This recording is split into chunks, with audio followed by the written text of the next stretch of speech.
Kwa hiyo kuna siku ambayo wewe anatakiwa hiyo iwe ndio siku yako ya kuamini. Sasa swali langu ni kwamba, je, ushaipata hiyo siku au bado? Kwa sababu tu baba yako alikuwa Muislamu na wewe ni Muislamu basi. Ndio alimu mwingine akazungumza akasema maneno yake ambayo ni mashuhuri, akasema kwamba wallahi ma awwalu yawmin yawma waladatka ummuka walakinna awwalu yawmin laka yawma arafta Allaha haqiqatan. Siku yako ya kwanza ya maisha ni ile uliyomjua Mungu kweli wa kumjua, kama hivyo Dhunnuni alivyomjua yule. Sasa katika darasa letu ambalo tunaendelea nalo, si tutajitahidi kuweza kufanya mambo, tuseme maneno, huenda ikawa ndio siku yako ya kwanza kumwamini Mungu leo. Usitegemee ile kwamba umezaliwa Muislamu tu, unafurahia tu Ramadhani tu, unajifanyia mambo yako. La, kuna siku ambayo hiyo ndio mwenyewe uijue, na hiyo ndio ya kusherekea, sio ile ya kuzaliwa na mamako. Leo tunataka tuje na nini? Leo tunataka tuje na kisa ambacho cha mtu ambaye na yeye aliamini, lakini ya kwake ilianza kwa maombi na uchungu ambao anaosikia kwamba mimi kila siku ni Muislamu lakini siwi Muislamu mzuri. Kwa nini? Ngoja nimfuate Ibrahim bin Adham, nimwambie shida yangu hii ya kwamba mimi Uislamu wangu ninauona wenyewe hujakaa sawa sawa. Aridh alayya, naomba unieleze maneno ambayo huenda kanipa nguvu mimi na mimi nikawa Muislamu madhubuti. Akenda na kisa hiki kimeelezwa na Ibn Qudama al-Maqdisi katika kitabu chake kiitwacho Kitabu Tawabin. Akakieleza kisa hiki ni cha 121 cha watu waliotubu wakawa mawali wa Mungu. Watu 121 waliotubu wakawa mawali wa Mungu. Mmoja hapo ni yule ambaye tutamweleza sasa hivi. Anasema ruya anna rajulan jaa Ibrahim ibn al-Adham, mepokea kwamba bwana mmoja alimfuata Ibrahim ibn al-Adham, faqala la, akamwambia ya aba Ishaq, e baba Ishaq, inni musrifun ala nafsi, mimi ni mharibifu mwingi wa madhambi, naiangamiza nafsi yangu kwa jinsi kila dhambi nafanya, wala siogopi. Ramadhani ikiwepo basi najitahidi, lakini baadaye narudi tena kule. Aridhu alayya ma yakunu laha zajran mustanqidan li qalbi, naomba unieleze maneno ambayo nahisi kwamba hayo yanaweza akanikataza mimi nisifanye hayo ninayofanya na yaweze kuokoa moyo wangu. Ibrahim bin Adham yeye mwenyewe ndio nawachanganyia kila kitu. Yeye mwenyewe naye alikuwa kapotea, alikuja kuokoka. Kuna mtindo wengine Mungu anawapenda, wanatumia nguvu kutoka kwake kuwabadilisha.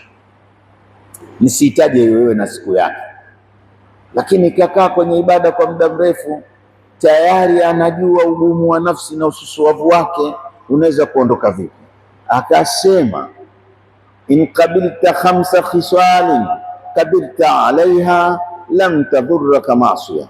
Wewe bwana umeniambia wewe huwezi kuacha madhambi, nikueleze maneno ya kufanya uache madhambi. Mimi nataka nikupe maneno, ukiyaweza hayo basi fanya dhambi utakavyo, wala hayazitokudhuru dhambi zako, uingii motoni wewe. Kamba ndio kampitia kwa njia nyingine, kwamba nitakueleza mambo, ukiyaweza fanya dhambi zote zitakazo, wala hutodhurika. Ambia haya nzipi hizo? Akamwambia idha aradta an ta'si Allah, ikiwa wewe wataka kumwasi Mungu wako mwenyewe, wajisikia huwezi kutulia mpaka uasi, basi fala taakul shay'an min rizqihi, na kuomba tekeleza sharti, usile riziki aliyoiumba yeye, alafu mwasi utakavyo, usile chochote alichokiumba yeye,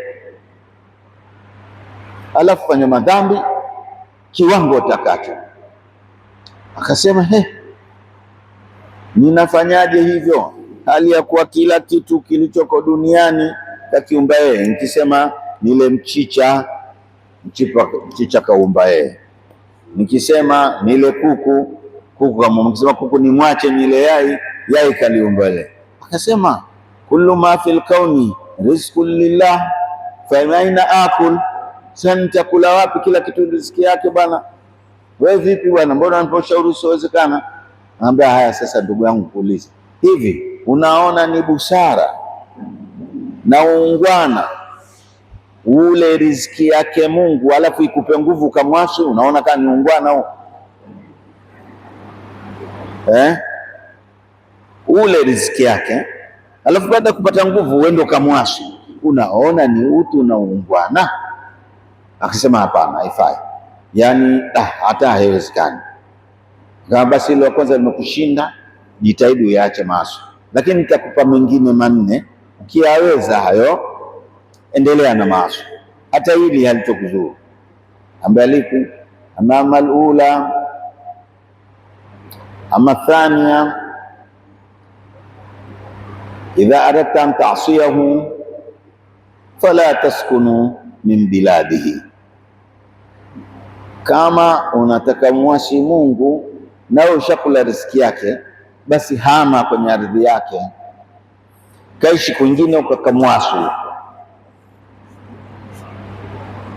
Alichotaka ni kuiamsha hii akili ambayo ina dharau mambo. Akasema nitakwenda wapi? Ardhi nyingine nitaipata wapi? Kila sehemu, mashariki, magharibi, kusini, kaskazini, kwake yeye Mungu. Na hata sisi tunakubali ete kaskazini, magharibi, kote kwake yeye Mungu. Sasa akamuuliza, sasa wewe ndugu yangu, nimekwambia usile riziki yake, alafu ndio kama unataka kumwasi usile riziki yake. Ukasema huwezi, kila kitu kitakuwa riziki yake. Nikamwambia basi kama umekula riziki yake, muasi, tafuta mji mwingine usiokuwa kwake, kamuasi huko. Huwezi. Sasa unaona kweli mbusara, ule riziki yake pale pale kwake, pale pale umfanyie maasi. Unaona ni akili hiyo? Yaani umekwenda kwa mtu, umekula chakula chake ndani, alafu ataka mzini binti yake pale pale ndani. Ingekuwa busara basi ungetoka naye nyumba nyingine huko, pale pale kwenye ardhi yake. Unaona hilo linaingia akilini? Akisema haliingia tena, kwa sababu hilo nalo limekushinda. Basi nitakupa la tatu. Hilo la tatu sasa jaribu uliweze, ambaye fama thalitha, ambaye amma thalitha idha aradta an ta'siyahu wa anta tahta rizqihi ta'kulu rizqahu wa anta fi baladihi fi nafsi albaladi alladhi khalaqahu huwa fandhuru mawdhiyan la yaraka fihi mubarizan lahu. Kamwambia basi mimi nitakupa ushauri mwingine, ikiwa lazima ule riziki yake, lakini bado kichaa chako kimekupanda, ni lazima umwasi huku unakula riziki yake, alafu ukawa huna mahali pa kwenda kufanyia hayo maadhi ila pale pale kwake, basi jifiche asikuone wakati unaasi. Fanya mbinu, jifiche asikuone. Tuwasema tuwataja haya, pengine mmoja wetu akiyafikiria, na yeye itakuwa ndio siku yake ya kwanza ya kuamini kweli. Maulama wanasema qasasu salihina jundun min junudillah yuqawi Allahu biha ibadahu salihin, visa vya waja wema ni jeshi miongoni mwa majeshi ya Mungu. Mungu huyatumia majeshi hayo kumuokoa mmoja katika waja wake wema. Kwa hiyo tukieleza hapa, panaweza kuwa pana mpenzi wa Mungu akabidi asema na mimi kuanzia leo basi. Akasema najificha wapi? Lakini kabla sijasema, hebu niwaulize na nyinyi wenyewe mlioko hapa, hebu jaribuni pa kujificha wapi? Baharini? Baharini Mungu hatakuona wapi? Kwenye pango? Ukiwa juu ya ndege? Wapi utajificha sikuone? Anasema hakuna pa kujificha. Na katika vitu nilivyo, mada hii nikiitoa mahali, katika hatua hii utaona watu wanainamisha vichwa chini, kwa sababu wanajua kwamba Mungu anaona. Yani Mungu anatuona, kajifunga makufuri atakuona kuona. Yani binadamu mwenyewe anajua hata nikifunga kufuri vipi Mungu ananiona.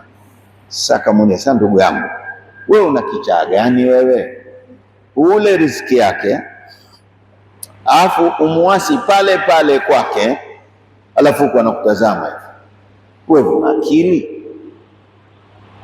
Una akili? Nasema haifai. Au nyinyi ndugu zangu, inafaa? Haifai hata kidogo. Alafu anakutazama hivi, unavua nguo zako unatungisha kwenye msumari, maana hata ile si kwenye hata kidude cha kutumikia mari. Umevua, umekaa kimbigiri, uko uchi, waenda kumvamia binti wa watu, alafu Mungu anakuangalia hivi, huogopi wewe? Huku umekula ugali wake, maziwa yake, ili upate nguvu pale pale kwake katika ardhi yake. Basi wewe utakuwa mkichaa. Kama haya yote hayajakukataza kufanya maasi, nitakueleza la 4. Hilo la 4 ukiweza kuliweza, endelea kuasi. Ama rabia, ama la 4 nakupa hilo sasa. Wewe ukiweza hili, ukiliweza fanya tu maasi yote, jifanyie utakavyo. Ambia nipi hilo? Asema idha jaaka malakul mauti liyaqbidha ruhaka faqul lahu akhirni hatta atuba taubatan nasuha wa usalli lillahi wa amalu lillahi amalan salihan kullahu dhalika yawma yatika li akhdhi ruhika. Mwambie siku malakul mauti atapokuja, sasa ndio amekuja kutoa roho yako. Mwambie bana, subiri bana, subiri bana, subiri kwanza nitubu, kwa sababu ndio unapelekwa hivyo mahakamani. Umefanya jeuri yote, unakula riziki yake pale pale kwake, afuku anakutazama, ndio anakupeleka sasa. Mwambie nipe muda kwanza, niftubu, afu nikae nifanye matendo mema yawe mengi kuliko yale maovu uliyoyatenda. Ndio sadaka nyingi, alafu ndio chukua roho yangu. Tafadhali malakul mauti, nakuomba. Yule mtu mtenda maasi kasa hatonikubalia, akamwambia hatonikubalia. Unanishauri nimwambie, unaona kwamba atanikubalia? Akamwambia ndio nakwambia hivyo. Ukiona kuja kuchukua roho, mwambie kwamba niache kwanza bwana, unajua sija swali sana, sijafanya ibada sana, nipe muda. Anambia hatonikubalia mimi. Anambia sasa kama una uhakika kwamba hatakukubalia, naye atakuja siku ambayo hajakwambia, ambao huijui, kwa nini usitubu leo? Kwani leo usiamue kama ndio siku yako ya kwanza ya kuamini kiukweli, kwa maana wewe mtumwa wa Mungu wa kweli, ambaye unamwogopa Mungu moja kwa moja, unatafuta mapenzi yake badala ya ghadhabu zake. Kwa nini siwe leo, wakati unajua kabla hujafika nyumbani unaweza ukagongwa na gari hapa ukadondoka ukafa? Saada, unaniambia maneno mazito, nimekusikia. Ngambia nikupe la 5. La 5 lipo. Ambia nipe la 5 niliangalia.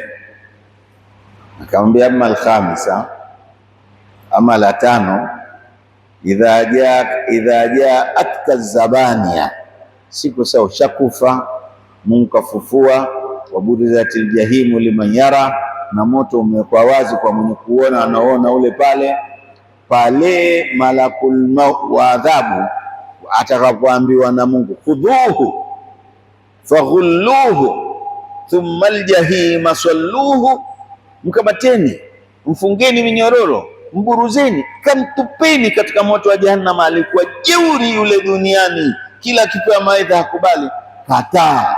Waambie nsogeleeni mnione. Hapo mpige kumfu, wapige mashoati. Kama unajua kuchezea cheni, cheza nayo. Kama unajua piga, wasikusogelee, ndio wanakwenda ungua hivyo.